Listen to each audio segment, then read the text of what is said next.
Hello everyone. पिछली video में हम लोगों ने सिविल सर्विसेज के 31 साल के सारे प्रीवियस ईयर एनालिसिस देख लिए थे। टॉपिक का नाम था नेचर, वेजिटेशन एंड सॉइल। आज की वीडियो में उसी टॉपिक के यूपीएससी के द्वारा जो दूसरे एग्जाम कंडक्ट कराए जाते हैं उनके सवालों को देखेंगे और समझेंगे कि आखिरकार कौन कौन सी थीम्स हैं जिन पे हम लोगों को ध्यान देना है इस चैप्टर को कवर करते वक्त। तो हम लोग यहाँ से शुरू करेंगे 2020, फिर 21, 22, 23, फिर ये 23 के बाद ऐसे ये 24 हो गया, फिर 25 लास्ट है, 26 चल रही है। तो हम लोग पीछे से सवाल शुरू करेंगे असेंडिंग ऑर्डर में। तो आज का पहला सवाल बोल रहा है कि नीची tribe is found in CDS 1 2020 का सवाल है। अगर आपने मेरी पिछली वीडियो देखी होंगी तो मैंने आपको बताया था कि 3-4 थीम्स इस चैप्टर की इंपॉर्टेंट है। पहली फॉरेस्ट, दूसरी ट्राइब्स और उनकी लोकेशन, और तीसरी नेशनल पार्क या फिर wild life sanctuary, biosphere reserve वगैरह जो होते हैं वो। ट्राइब्स को देखकर हम लोगों ने एक चीज़ इंटरप्रेट करी थी क्या, कि ट्राइब्स की लोकेशन एक इंपॉर्टेंट थीम बनती है। जब ट्राइब्स को पढ़ेंगे तो दूसरी चीज़ ये पढ़ेंगे कि ट्राइब्स की कोई ऐसी प्रैक्टिसेस हैं जो हम लोगों को ध्यान रखनी है। कैसे? फॉर एग्जांपल उनकी इकोनॉमिक प्रैक्टिसेस कैसी हैं, उनकी सोशल प्रैक्टिसेस कैसी हैं, उनकी कल्चरल प्रैक्टिसेस कैसी हैं, उनकी रिलीजियस प्रैक्टिसेस कैसी हैं, जो कि न्यूज़ में चल रही हैं, जो कि हमारे पॉइंट ऑफ व्यू से एग्जाम के इंपॉर्टेंट बन जाती हैं। यानी कि ये सवाल जो था ये हम लोग इंटरप्रेट कर चुके थे। अगर आप लोग इस नई वीडियो पे आए हो, इस वीडियो पे आए हो पहली बार, तो मैं आपको बताऊं कि ये हम लोगों की एक डायरी है जिसमें हम लोग चैप्टर वाइज थीम्स लिखते हैं। और उस थीम्स को लिखने का ये हमारा मेन जो एम है वो ये है कि इन थीम्स के बाहर कोई भी हमारा सवाल जाता नहीं है। और जब हम लोग इस चैप्टर को पढ़ेंगे तो इन थीम्स को भी मद्देनजर रखेंगे। तो जब अगर हम लोग ट्राइब वाला खोलें तो ट्राइब में हम लोगों ने क्या लिखा था, कोई भी कम्युनिटी या फिर ट्राइब, उसकी लोकेशन क्या है, उसकी एक्टिविटी क्या है। फॉर एग्जांपल वो एनिमल रेयरिंग करते हैं, वो हंटिंग करते हैं, वो फूड गैदरिंग करते हैं, वो क्या करते हैं। अगली चीज़ उनकी इकोनॉमिक एक्टिविटी, कल्चर एक्टिविटी या फिर जो डिफरेंट उनकी एक्टिविटीज़ होती हैं, और उनकी कैटेगरी क्या है। क्यों कैटेगरी इसलिए लिखा था क्योंकि चोंगपा ट्राइब से रिलेटेड यूपीएससी ने स्पेसिफिकली क्वेश्चन पूछा था कि वो एसटी कैटेगरी में आती है कि नहीं आती। तो मोरलेस सारी थीम्स जो हम लोग को ट्राइब को डील करते वक्त सारी चीज़ें आनी चाहिए। अगला अगर मुख्य सवाल है, which of the following is not a land use category, यानी कि लैंड यूज कैटेगरी CDS 1 2020 का सवाल है। इनमें से कौन सा नहीं है? फॉरेस्ट लैंड नहीं है लैंड यूज कैटेगरी के भीतर, या फिर pasture land, marginal land, barren and waste land. अब ये लैंड यूज कैटेगरी क्या होता है? ये ऐसी कैटेगरी है जो कि हम लोगों ने अपनी थीम्स में इनकलकेट नहीं करी है। तो अगर नहीं करी है तो हम लोग यहाँ पे नेचर वेजिटेशन वाले जो फोल्डर था इसमें हम लोग लिख दे रहे हैं कि ये लैंड यूज पैटर्न क्या होता है। ये लैंड यूज हमारा पैटर्न क्या होता है। अच्छी चीज़ है। अब देखो यार, हम लोगों को ऑप्शन भी नहीं भूलने चाहिए। फॉरेस्ट लैंड क्या होता है हम लोग दिमाग में रखेंगे। अगर लैंड यूज कैटेगरी की बात आ रही है, लैंड यूज पैटर्न की बात आ रही है, तो हम लोग यहाँ पे शॉर्ट में लिख दे रहे हैं फॉरेस्ट। फॉरेस्ट लैंड क्या होती है? वैसे वो लैंड जो फॉरेस्ट के अंदर आती है उसे फॉरेस्ट लैंड कहते हैं। पास्चर लैंड कौन सी होती हैं? उसके साथ साथ मार्जिनल लैंड कौन सी होती है? जब हम लोग इस टॉपिक को पढ़ेंगे तो इस वाले जो हमारी फॉर एग्जांपल फॉरेस्ट लैंड का जब टॉपिक आएगा तो इस पर ज़्यादा ध्यान देंगे। क्यों? क्योंकि यूपीएससी का ऑप्शन रह चुका है। और इतने चैप्टर्स के एनालिसिस करने के बाद हम लोग को एक बात समझ में आ चुकी है क्या, कि जो आज का ऑप्शन है वो कल का क्वेश्चन है। तो हम लोगों को ऑप्शन भी नहीं छोड़ने हैं। तो केवल और केवल हम यहाँ पे सवालों को एनालिसिस नहीं कर रहे हैं, हम लोग उनके ऑप्शन को भी देख रहे हैं कि क्या पता कौन सा ऑप्शन कब रिपीट हो हमारा। तो हम लोगों ने इधर लैंड यूज़ पैटर्न में सारी चीज़ें ऐसे इनकलकेट कर ली हैं। ठीक है, अब जब हम लोग इसको पढ़ेंगे तो ये हमारी ध्यान में रहेगा। अगला सवाल क्या आ रहा है?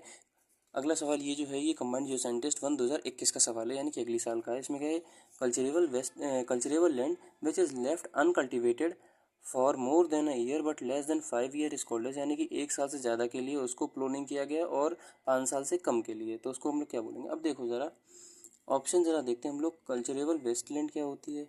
करंट फैलो लैंड क्या होती है? Fallow land other than current fallow land. ये वैसे आंसर तो इसका यही होगा। उसका बैरन वेस्टलैंड। अब बैरन और वेस्टलैंड इधर भी है और बैरन और वेस्टलैंड इधर भी है, यानी कि जब हम लोग इस टॉपिक को पढ़ेंगे तो बैरन एंड वेस्टलैंड पे हम लोग स्पेशल ध्यान रखेंगे।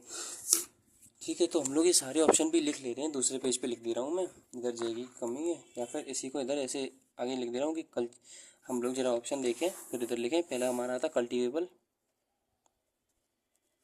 वेस्टलैंड क्या होता है? वैसे मैं आपको बता दूं, जब हम लोग इसकी बात करते हैं अनकल्टिवेटेड, तो अनकल्टिवेटेड का ही कई बार फैलो मतलब होता है। तो फैलो लिखा है, फैलो का मतलब अनकल्टिवेटेड होता है। तो करंट फैलो लैंड यानी कि करंट अनकल्टिवेटेड लैंड। अगला हमारा आ रहा है करंट फैलो लैंड। अगला है हमारा, अभी आप इतना ही समझ लो, अनकल्टिवेटेड का मतलब फैलो होता है। बाद में इसको हम लोग डिटेल में देखेंगे, जब इसका सॉल्यूशन देखेंगे तब। Fallow land other than current fallow. ठीक है, ये हमारी एक और थीम तैयार हो गई। अगला अगर हम लोग सवाल देखें तो अगला सवाल हमारा क्या बोल रहा है, इंसेप्टिसोल्स, एंटीसोल्स, वर्टिसोल या फिर मोलिसोल्स, ये सारे क्या होते हैं? ये हमसे क्वेश्चन बोला गया CDS 2 2021 में सवाल आया। ये हमारा कि अलग अलग नाम दिए कि क्या होती है, शुगर केन है, सॉइल है, कोल है, कॉपर है। देखो यार, वैसे मैं अगर इसके बारे में एक्स्ट्रा बताऊँ तो ये सॉइल होती हैं। यूनाइटेड स्टेट्स का एग्रीकल्चर डिपार्टमेंट है जो कि 12 तरह की मेजर सॉइल्स को कैटेगराइज करता है, जिसमें से 4 ये हैं, कुछ और है। फॉर एग्जांपल हिस्टोसोल एक होती है, एंटीसोल भी एक सॉइल की कैटेगरी होती है। तो बहरहाल हम लोग को पता होना चाहिए क्या कि सॉइल की कैटेगरीज क्या है। हम लोग इधर लिख लेते हैं सॉइल वाली जो थीम थी। वैसे देखो यार, इधर हम लोग लैंड यूज पैटर्न लिख चुके थे, लेकिन सॉइल की थीम में हम लोग ये भी देख लेते हैं कि जो यूनाइटेड स्टेट्स का एग्रीकल्चर डिपार्टमेंट है उसने सॉइल को कैसे कैटेगराइज किया है, वो हम लोग को पता होना चाहिए। क्यों? क्योंकि गॉड नोस क्या पता कैटेगराइज, ठीक है, सॉइल को कैसे, गॉड नोस क्या पता कल को हमारा क्या आ जाए, कल को हमारी वो थीम रिपीट हो जाए, दूसरे एग्जाम में पूछ ली जाए। अगला एनडीए 2023 का सवाल है, which of the following soil is ideal for cotton. इनमें से कौन सी सॉइल कॉटन के लिए आइडल है? Regular soil, laterite. अगर आपने पिछली वीडियो देखी होगी तो ब्लैक सॉइल वाला क्वेश्चन रिपीट हो चुका है, लेटराइट सॉइल वाला क्वेश्चन रिपीट हो चुका है। लेटराइट सॉइल की कैरेक्टरिस्टिक्स पूछी गई थी कि ये सॉइल में कौन कौन सी कैरेक्टरिस्टिक्स होती है, न्यूट्रिशन कितना होता है, कहाँ पे पाई जाती है, कहाँ पे नहीं पाई जाती है, इसमें ह्यूमस कंटेंट होता है कि नहीं होता है, किस क्लाइमेटिक कंडीशन में फॉर्म होती है, डेजर्ट सॉइल, माउंटेनियस सॉइल। तो यानी कि ये सारी चीज़ें हम लोग को पता होनी चाहिए। कॉटन सॉइल वैसे तो रेगुलर सॉइल होती है जिसमें इसको ग्रो किया जाता है, जो सॉरी कॉटन जो होता है वो रेगुलर सॉइल या फिर ब्लैक सॉइल में ग्रो किया जाता है। अगला सवाल क्या होगा, विच of the following is ethnic community of Assam. CDS 1 2023 का सवाल है। CDS 1 2020 में सवाल आया था, यूपीएससी सिविल सर्विसेज में कई बार सवाल आ चुके हैं। मैं बोल भी चुका हूँ ये बात क्या कि ट्राइब्स के रेस्पेक्ट में केवल 3 बातें हैं। ट्राइब्स की कोई ऐसी एक्टिविटी है जो कि हमारी न्यूज़ में चल रही है, दूसरी चीज़ ये उनका सिग्निफिकेंस क्या है, तीसरी चीज़ ये उनकी लोकेशन क्या है। तो अगेन लोकेशन बेस्ड क्वेश्चन जो है वो ट्राइब्स के लिए मोस्ट इंपॉर्टेंट बन जाते हैं। वैसे अगर ये लोग हम लोग ये क्वेश्चन आए, ये हम लोग अपने IQ से बता सकते थे। कैसे? ऐसे बता सकते थे कि भील, हम लोग को पता है जो भील जनजाति है वो हमारी सेंट्रल इंडिया में पाई जाती है। सेम गोंड, जब आप आदि की बात करोगे तो आदि जो होती है वो अरुणाचल प्रदेश में पाए जाते हैं। और अहोम, जिसने हिस्ट्री पढ़ी होगी तो वो बस ही बता देगा कि ये जो है ये असम में रहते हैं। अहोम किंगडम के बारे में हम सब लोग पढ़ते हैं। तो अगर मैं इस चैप्टर की समरी बताऊं तो मैं इस चैप्टर की समरी ये बता सकता हूँ कि ट्राइब्स की लोकेशन हमारे के लिए इंपॉर्टेंट बन जाती है, कि सॉइल में कौन सा प्लांट का होता है वो होता है, सॉइल के मेजर काइंड या फिर टाइप्स कौन से होते हैं वो हम लोग को पता है। यानी कि सॉइल में दो चीज़ें, एक सॉइल में कौन कौन से प्लांट हो रहा है, वेजिटेशन क्या है, और दूसरी चीज़ सॉइल की कैटेगराइजेशन क्या है। अगली चीज़ ये कि लैंड यूज़ पैटर्न जो है वो हमारे के लिए इंपॉर्टेंट बन जाता है, कि लैंड यूज़ पैटर्न में करंट फैलो क्या होता है, या फिर ये फैलो लैंड क्या होता है, बैरन लैंड क्या होता है, फॉरेस्ट लैंड क्या होता है, यानी कि लैंड यूज़ पैटर्न। तो अगर मैं चैप्टर की समरी इधर लिख दूँ तो हम लोग को पता होना चाहिए लैंड यूज़ पैटर्न क्या है, इसी को हम लोग बोलते हैं थीम्स। अब थीम्स हमारी लिमिटेड होती है, एप्लीकेशन लिमिटेड है। लैंड यूज़ पैटर्न क्या है, ट्राइब्स, उनकी लोकेशन।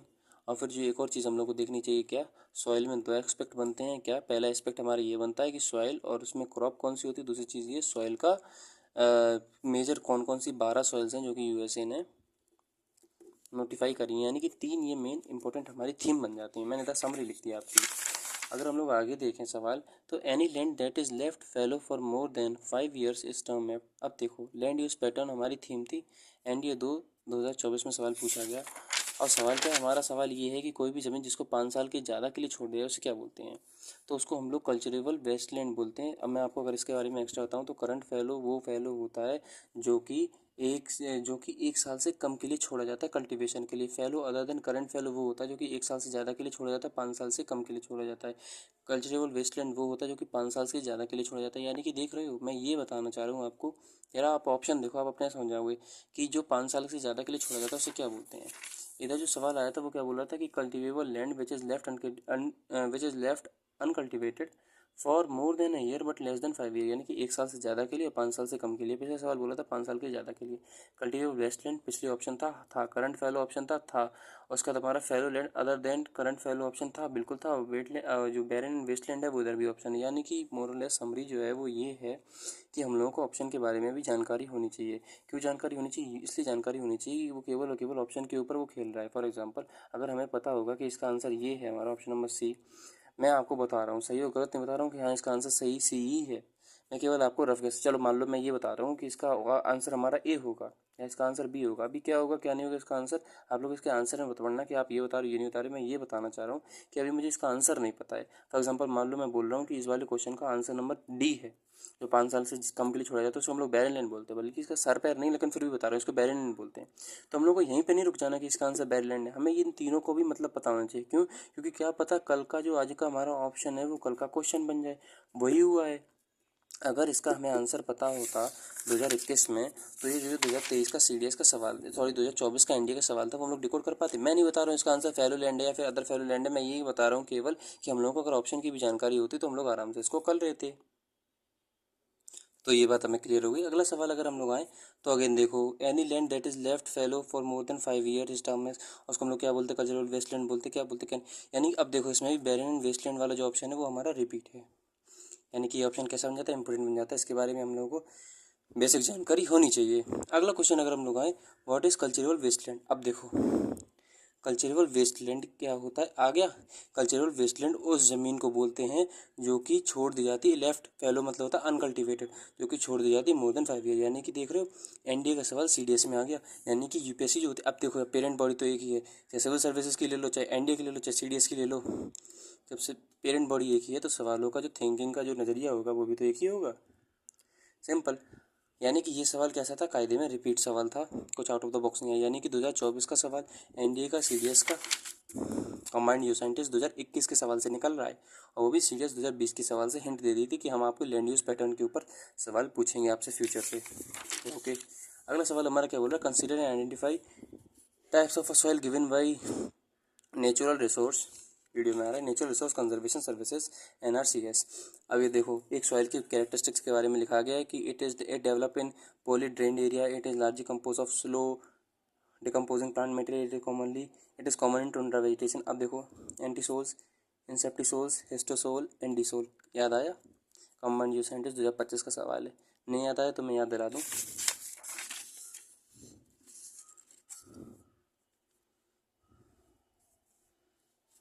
एंटीसोल, इंसेप्टिसोल, एंटीसोल, इंसेप्टिसोल, वर्सिसोल, मोलिसोल, यानी कि वर्टिसोल और मोलिसोल नहीं पूछे गए। ये इस कायदे में CDS 2021 में सवाल आया था, जो कि 2025 में कंबाइंड जो साइंटिस्ट में पूछ लिया गया, जिसमें हमारा इंसेप्टिसोल और एंटीसोल वाले ऑप्शन जो थे वो सेम थे, और दो और जोड़ दिए गए, कौन से, हिस्टोसोल और एंडीसोल।